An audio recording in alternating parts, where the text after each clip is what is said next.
This is a torn ACL.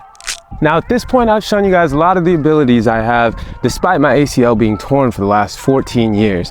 But a question still remains. Can I run at top speed?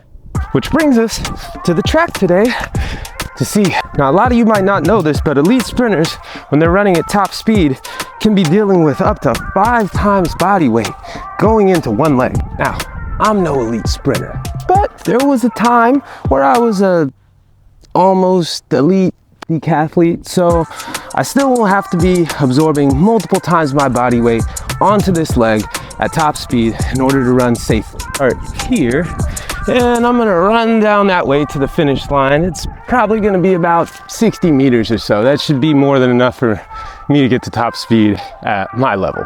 All right, it definitely looks further than what I remember, but I think we can do this. I think my knee's ready. I think my hamstrings may end up hating me, but we'll see. Wish me luck. On your marks.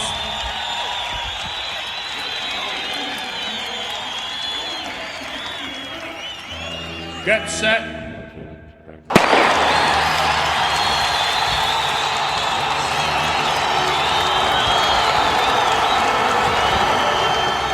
Oh, okay. So that wasn't exactly the fastest sprint ever, but knee feels great and hamstrings surprisingly also feel fine. Even with a torn ACL, I was able to get back to the point to be able to run full speed in a sprint by following 3 simple rules.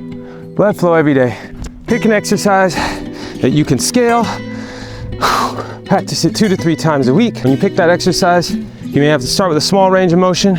Over time, you'll be able to get more range, be able to add speed. Eventually, you'll be able to practice exploding. And if you follow rule number 3, make sure you protect your nervous system by giving yourself a few days of rest in between those intense exercises, where the only thing you're gonna focus on those easy days is blood flow. And eventually, after you stack weeks and months of that on top of each other, you may find that you're able to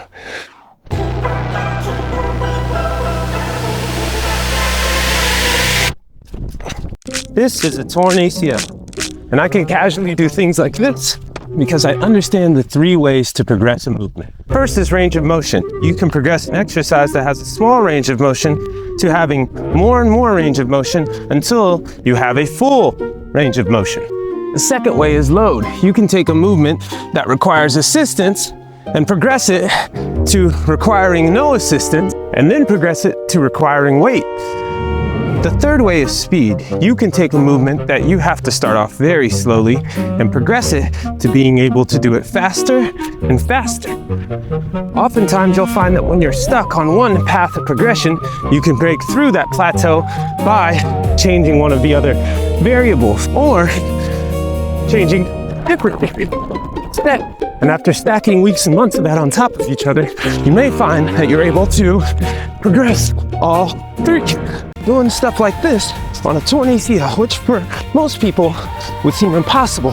And of course, the next question we need to ask is, how do we even know if it's torn? But if you relax your hamstring and you push out on your tibia and it moves like that, you're probably cooked, but not overly cooked. Because you can take a movement that's complex and you can choose to move it to a softer surface to scale it to your ability. Or maybe you can even slow it down a little bit to scale it to your ability. Or maybe use your other leg as assistance.